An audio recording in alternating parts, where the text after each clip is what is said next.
"Stop! I'll pay!" the blacksmith roared as the orc woman who once saved his life was dragged across Bloodstone Fortress's frozen courtyard, clutching half a turnip like silver. Cruel laughter echoed.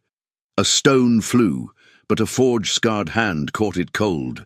The wind came down from the iron peaks like a blade, slow, deliberate, and without mercy. It cut through the wool coats of the men hauling timber, slipped between the boards of the tavern called the Scarred Keg, and found every crack in every wall of the village of Marek. The village sat at the edge of what everyone simply called the Northern Marks, a frozen stretch of land where the soil was too hard to plough and the sky too low to feel free. Everett walked the main road, with his hands buried in his coat and his eyes on the mud. He was a big man, wide at the shoulders, with forearms like oak branches and hands mapped with old burns. The burns came from the forge he kept at the base of the iron peaks, a rough stone structure that smelled always of coal and hot iron. He had lived there alone for 6 years. Before that, he had lived through the siege of the Iron Peaks, 3 months of cold fire and screaming, and the slow understanding that survival was not the same thing as winning. He traded what he made. Horseshoes for rye bread, nails for preserved meat, a repaired axle for a week of dry firewood. He spoke little. He drank less than people assumed. He slept badly and woke early and spent the hours before dawn at the forge, where the sound of the hammer drowned out the rest. Most people in Marek left him alone. Some called him strange. A few still called him a hero from the old war, though he had stopped correcting them. He was not a hero. He had simply stayed alive when others had not. That was the whole of it. On this particular morning, he was heading to Gruden's supply post for coal dust and oil, when something stopped him at the edge of the yard near the fortress wall. It was not a sound. It was more like a shift in the air, the way a room changes when someone steps into it. He paused mid-stride. His eyes swept the yard without knowing why. Nothing moved that shouldn't. 2 guards stood at the fortress gate, stamping their boots against the cold. A dog nosed through a pile of rotten straw. A child ran across the far side of the yard and disappeared behind a barrel stack. Everett stood there a moment longer than made sense. Then he moved on, but something stayed with him, a prickle at the back of his neck that he could not name. He had felt it once before, years ago, standing at the edge of a frozen river just before the ice cracked beneath a man 20 feet ahead of him. A warning with no source. A feeling like the land itself was holding its breath. He bought his coal dust. He bought his oil. He stopped at the bread seller's cart and exchanged 2 small iron hooks for a half-loaf of dark rye. He tucked it under his arm and turned back toward the road to the forge. The prickle did not leave. He told himself it was the cold. It usually was, at this time of year. The cold in the northern marks did strange things to the mind, made shadows longer, made sounds sharper, made a man feel watched by things that were not there. He told himself that. But as he walked, he kept his eyes open wider than usual, and his steps were quieter, and his free hand stayed close to the iron hammer at his belt, without quite touching it. The afternoon brought a grey sky and a stillness that felt wrong for Marek. Usually the village hummed, cartwheels, the clang from the smithy on 3rd Lane, children yelling near the well. Today the sounds were fewer and more careful, the kind of quiet that forms around something no one wants to look at directly. Everett heard it before he saw it. A scrape of boots on frozen stone, a short, ugly laugh. Then another, layered on top. The particular laughter of men who felt they had an audience and wanted to perform for it. He came around the corner of the fortress wall and saw the yard. There were 4 of them. 3 guards in the fortress colours, and 1 man he recognized as Tolk, who ran a cart selling salted fish and liked to remind people he had once served in the Eastern Militia. They had formed a rough circle near the stone trough at the centre of the courtyard. Inside the circle was a woman. She was an orc, young, he guessed, though it was hard to say. Her skin was the green of moss after rain, vivid even under the grey sky. She was not tall for her kind, but she stood straight, shoulders square, with the careful stillness of someone who has learned that any movement might be used against them. Her clothes were worn. Rough leather vest, a patchwork coat that had been repaired so many times it was more patch than coat. In one hand she held very tightly half a turnip, frozen solid by the look of it. Tolk was speaking. Everett caught the end of it. "Don't give away food to ferals. You want to eat, you work, or you beg somewhere else. This isn't an orc charity." The woman said nothing. Her jaw was tight. Her eyes moved between the men with the practiced calm of someone calculating odds. One of the guards stepped forward and reached for her wrist. That was when Everett walked into the yard. He did not run, he did not shout. He simply walked through the circle as if it were not there, and positioned himself between the guard's outstretched hand and the woman's arm. The guard stopped. Everett looked at the turnip in her hand. Then he looked at Tolk. "What does she owe?" he said. Tolk blinked. "What? The food. What does she owe for it?" A pause. The guards exchanged a glance. Tolk's expression shifted from contempt to something more careful. He recognized Everett, which meant he recognized the hammer and the size of the hands that carried it. "2 copper, Tolk said after a moment. Everett reached into his coat pocket. He placed 2 coins on the edge of the stone trough without looking at Tolk. Then he took a step back and turned to the woman. He looked at her face properly for the first time, and then something in his chest went very still. The scar above her right eye. A diagonal line, faded now, running from her brow down toward her cheekbone. He had seen that scar before. Not here. Not in Marek. In a river. Years ago, when the ice had given way, and he had gone under, and the cold had been absolute and dark. And then a hand had found his coat collar and pulled. He kept his face even.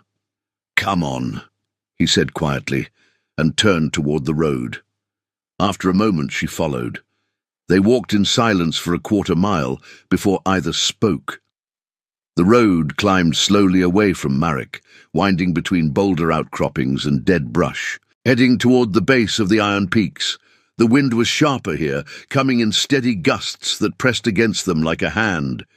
Everett spoke first. He did not slow down or look at her. "Moksha," he said.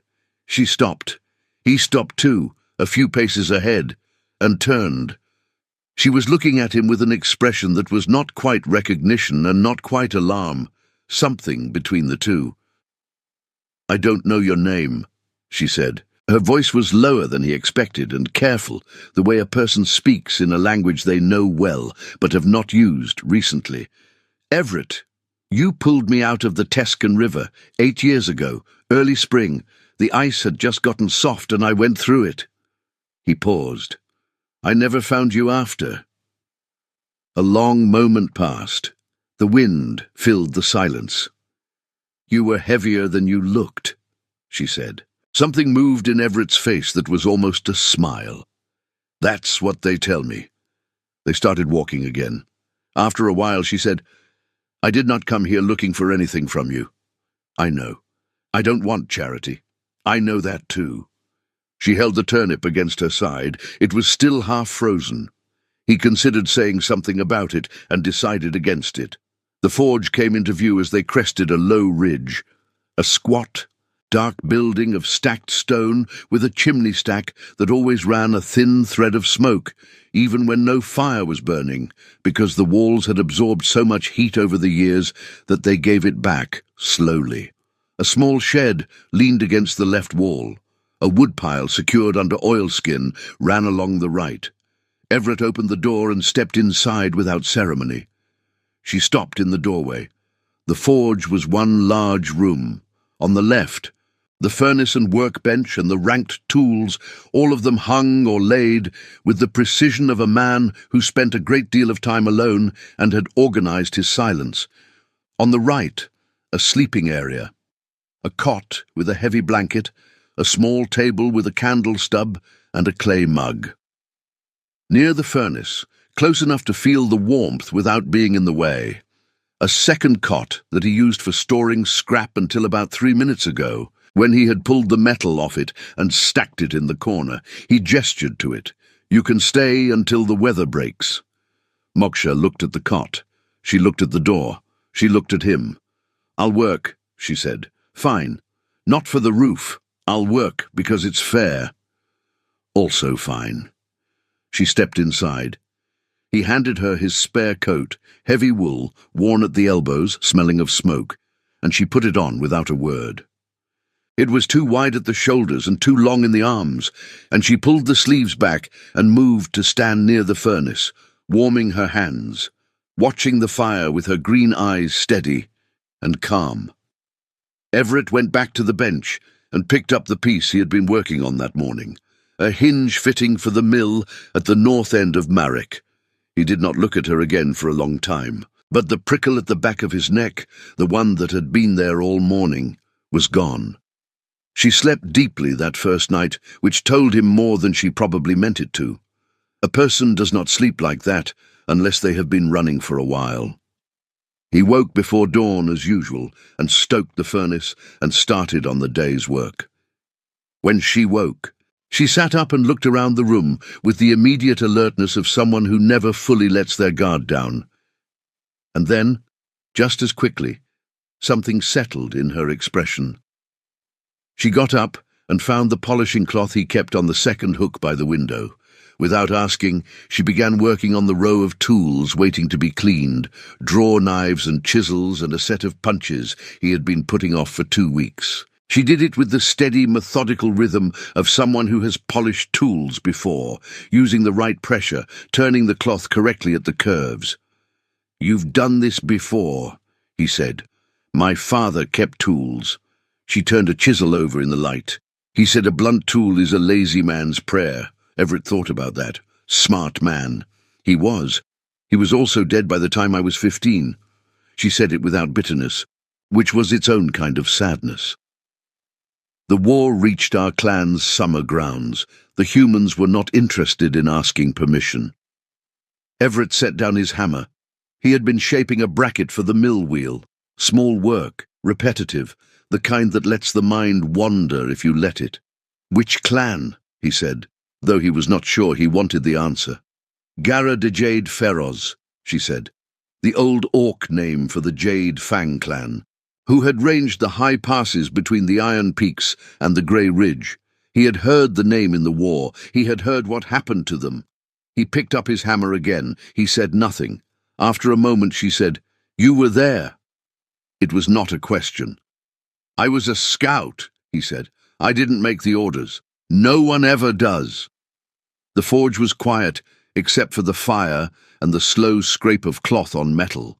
Outside, the wind pressed against the stone walls in long, low pulses, a crack of ice somewhere on the roof, the temperature shifting in the hour before the sun came up. "I didn't raise my voice," he said, "when I should have. I knew what was going to happen and I didn't say anything because I was afraid of what it would cost me." He kept his eyes on the bracket. "I've thought about it a lot since." Moksha set the chisel down on the bench. She did not say it was all right because they both knew it was not all right.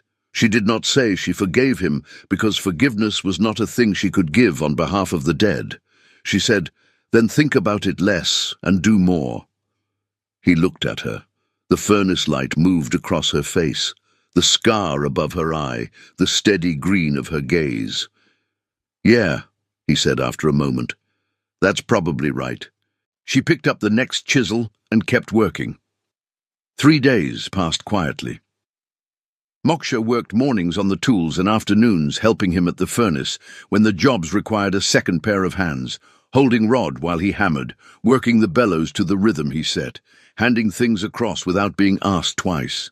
She was quick and competent and did not fill space with noise, which he appreciated. In the evenings, she sat near the furnace with a piece of charcoal and drew on the flat stones near the base of the wall. Not pictures exactly, but maps. She drew the passes through the Iron Peaks with the fluency of someone who had walked them. She marked cavern openings with small circles and river crossings with crossed lines and places where the ice stayed thin, even in deep winter, with a small symbol that looked like a broken ring. He watched her draw, without commenting. On the third evening he moved closer and studied the marks on the stone. "I've been through the Tescan Pass twice," he said. "I never found the fork you're showing here." "It's covered by a snowdrift 9 months of the year," she said. "In the spring, melt it opens for about 3 weeks. You have to know what to look for." "What do you look for?" She showed him. "A specific pattern of rock exposure on the left face, a ridge shape that looked like a thumb from a certain angle." He studied it and filed it away. On the 4th morning, the quiet ended. He heard the horses first, 3 of them, by the weight and cadence of the hoofbeats on the frozen road.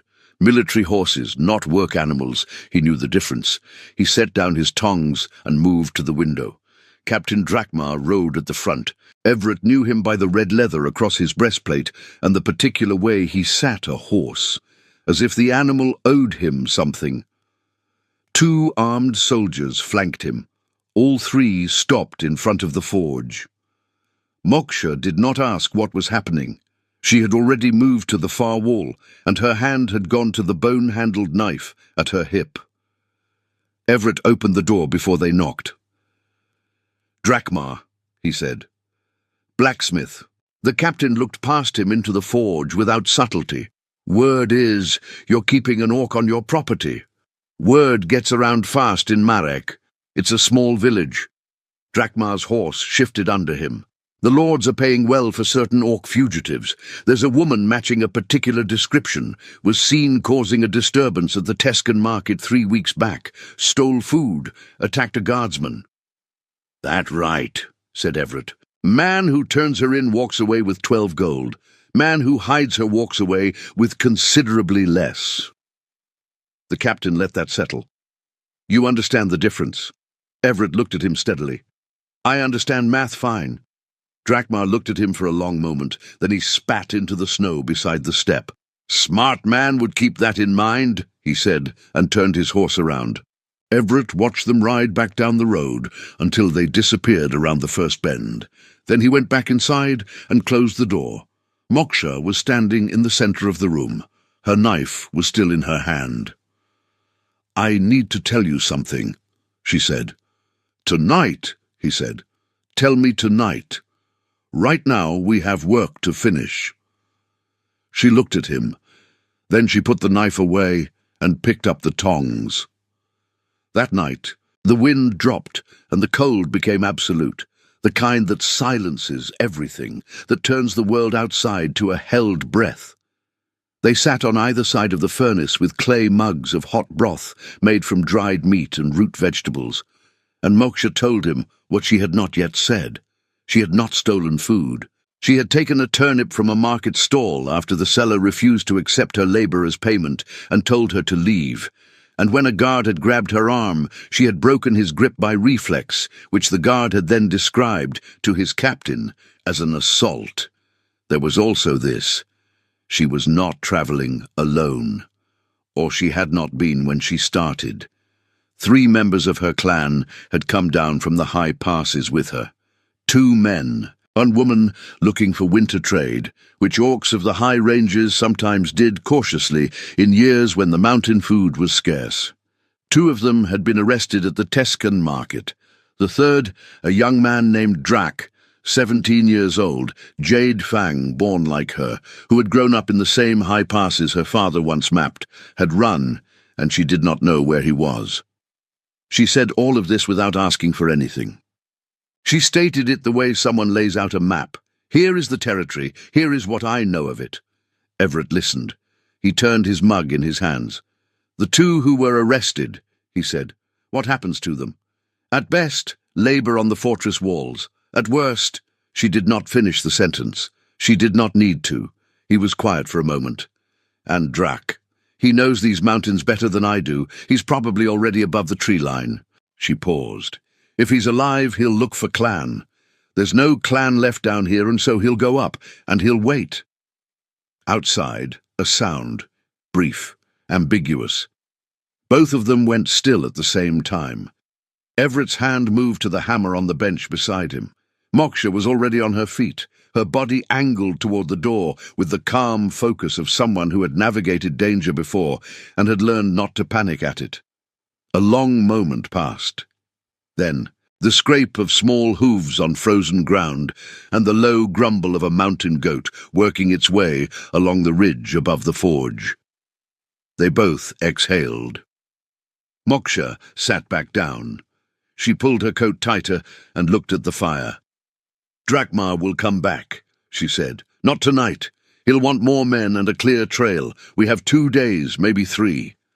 She looked at the maps on the stone wall. The choke point in the northern pass, the one between the 2 boulder fields. If we go before he moves, we choose the ground. He follows into a gap where 3 horses can't ride abreast. And if he doesn't follow? Then we're already where we need to be." Everett looked at the maps for a long moment. Then he nodded. "You should sleep," he said. "We leave before dawn." "I don't sleep much." "Me neither," he said. "But one of us should try. I'll keep watch." She looked at him for a moment, then lay down on the cot without another word. He pulled his stool to a position facing the door, the hammer across his knees, and sat in the firelight while she slept. And the night stretched out around the forge like something waiting. He had been keeping watch for 3 hours when Pike came. Not through the door, through the shed wall on the left side, where the old boards had rotted at the base and a determined man could pull 2 planks free without making much noise. Everett heard it a half-second too late. A soft crack, the kind that could be ice settling, except that it wasn't. The door flew open a moment later, a distraction he understood immediately, as the 2 men who had come through the shed were already inside and moving. Everett was on his feet before Pike fully crossed the threshold. He recognized the one in front, Pike, who did occasional work for some of the larger landowners north of Marek, and whose face had the settled look of a man who had been paid for something he already intended to do anyway. He had a crossbow leveled at the furnace. Behind him, 2 others, one with a blade already drawn.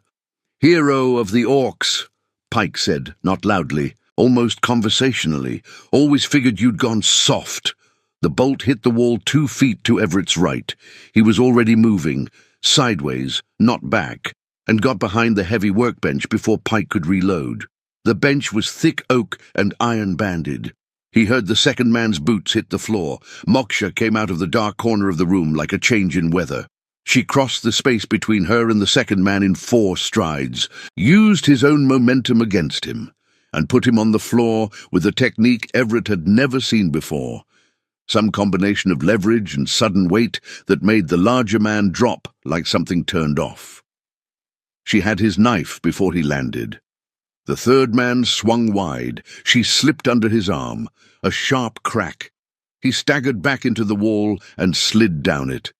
Everett, meanwhile, had come around the end of the bench with his forge hammer. Not the heavy one, the medium, the one he used for detailed work, which was still heavy enough. He did not swing it. He simply held it at a particular angle and walked toward Pike in a way that made the calculation obvious. Pike glanced at his 2 men on the floor. He glanced at Everett. He glanced at the door. He chose the door. The sound of his boots on the frozen ground faded fast. The room was very still. Everett looked at the 2 men on the floor, both conscious, both unhurt in any serious way, both careful to stay exactly where they were. "Go," he said. They went. He shut the door. He dropped the bar across it. He turned around. Moksha was standing in the center of the room with the borrowed knife still in her hand. There was a cut on her forearm, shallow but bleeding steadily into the pale inner surface of her skin. She was looking at it with an expression of mild irritation, the way a person looks at a thing that will need to be dealt with. "Sit down," he said. "I have linen." She sat. He found the linen and the salt water and the pine resin salve that he used on his own burns. He dressed the cut in silence. Her skin was warm, and the green of it looked almost gold in the furnace light. "Pike won't stop," she said. "No," he agreed, And now Drakmar knows tonight was the night to move. Yes. He tied off the bandage. So we go now, while it's still dark. She was already on her feet. They left within the hour.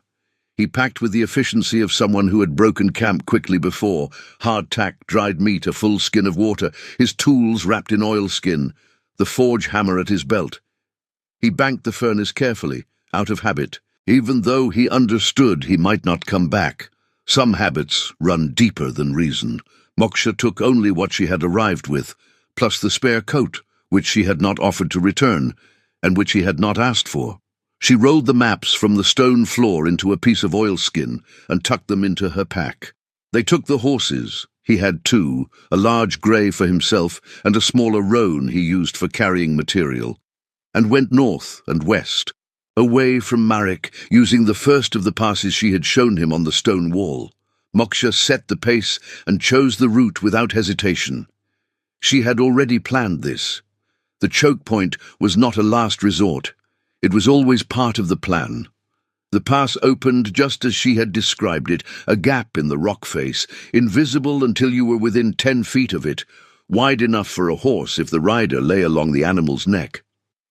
On the far side, the land dropped into a long, shallow valley that ran between two ridges, sheltered from the prevailing wind, catching a thin winter sun that turned the snow along the valley floor a faint amber. They moved steadily. The cold was serious, but not killing, the kind that asks something of you, that makes the lungs work and the muscles tight, but that a person in decent condition can walk through for hours. Before the valley narrowed toward the choke point, Moksha pulled her horse up. "Here," she said. She looked back up the pass behind them. "If they're coming, they're 20 minutes out. The choke is another quarter-mile ahead." She looked at him. "You don't have to be the one who stands." "I know," he said. He dismounted and passed her his reins. She took them and rode forward without another word, leading both horses through the narrowing.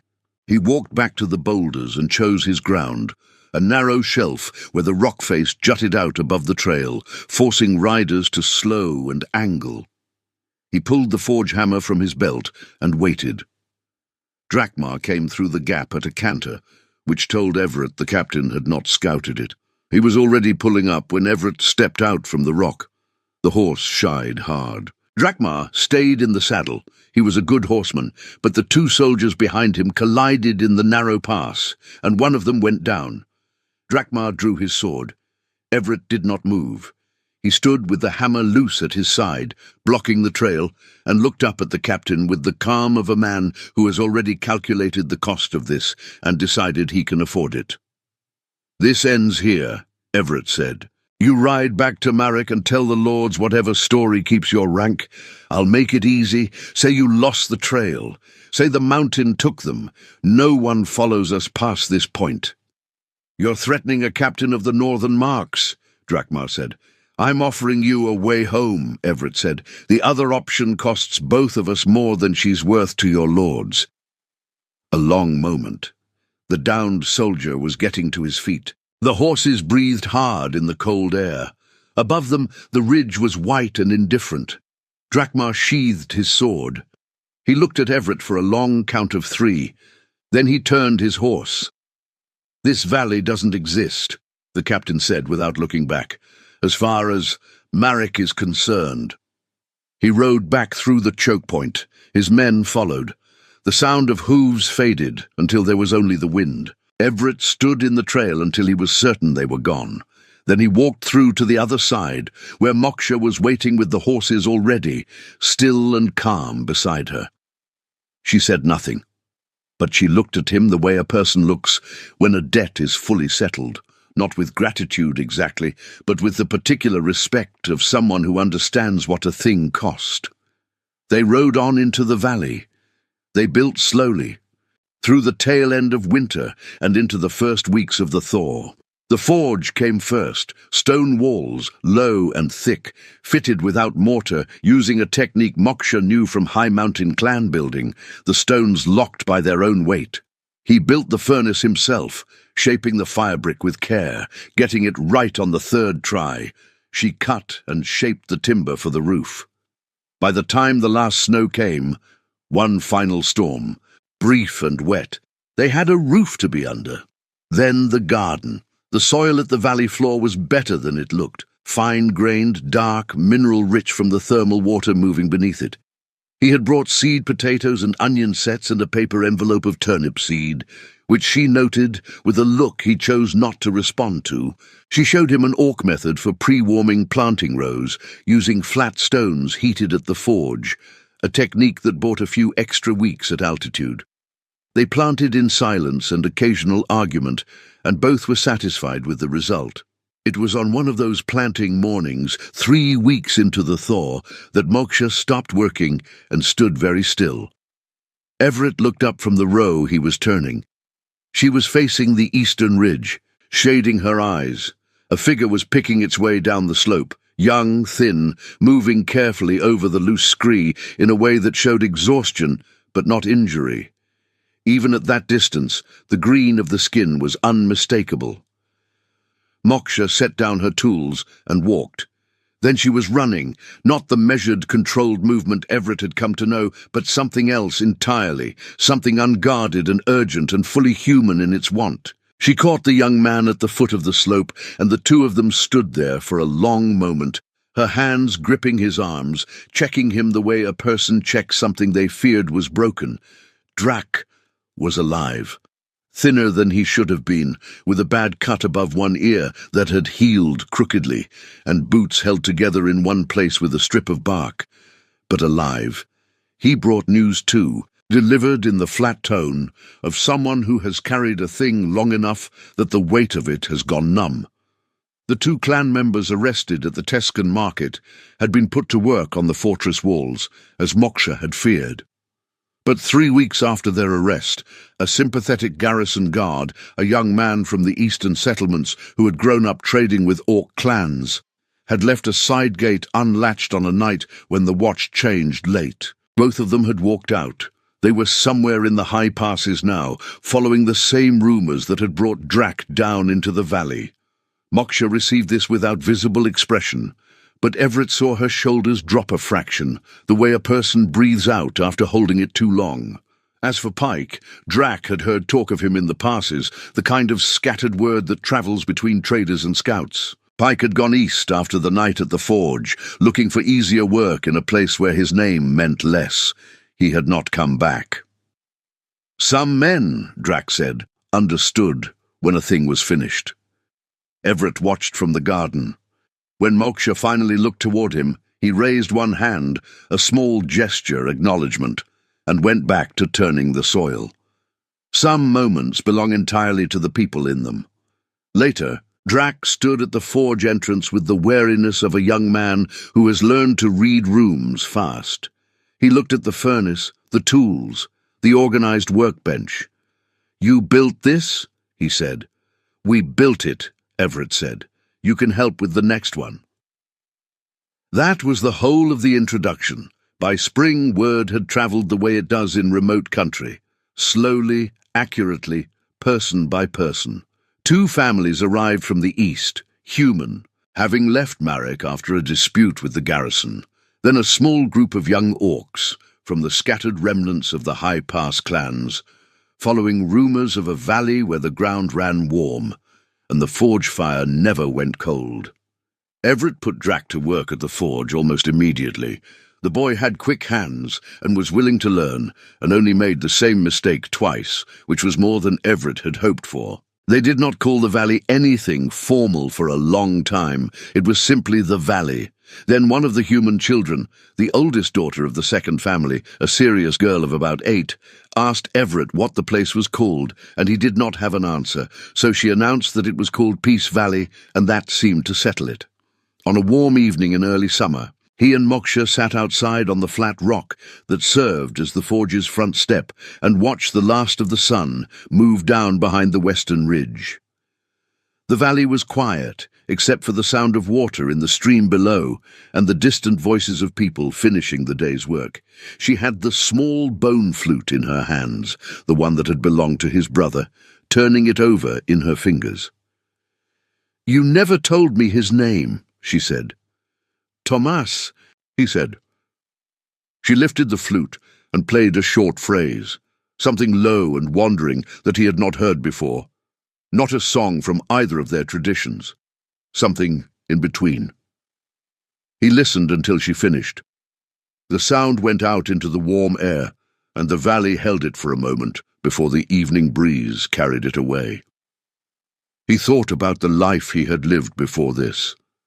The cold march of days alone at the forge in Marek. The weight of the old war. The long, careful habit of feeling nothing too strongly. He did not miss it. He was surprised sometimes to find how little he missed it. "Same time tomorrow?" she said. He looked at the ridge where the last light still caught the snow. Somewhere beyond it, Marek was doing what it always did, grinding along, full of its old grievances, its old cruelties, its old forgetting. Here the air was different, not perfect, not safe in any absolute sense. There were hard seasons ahead, and disputes to navigate, and the distant possibility that the lords would eventually decide the valley was worth reclaiming. But the forge was warm. The garden was planted. The boy Drac had just this morning produced a hinge fitting that was genuinely good. Clean line, proper seat, the right balance of hard and flex. Everett had told him so. And Drac had tried very hard not to look pleased, and had failed, and they had both pretended not to notice. "Same time tomorrow," Everett said. The valley settled into night. Fires were lit in the low buildings. Somewhere a child laughed. The smoke from the forge drifted up into the darkening sky, and the stars came out one by one above the iron peaks, cold and very clear, the way stars always are at altitude. As if, up here, the air has less to hide.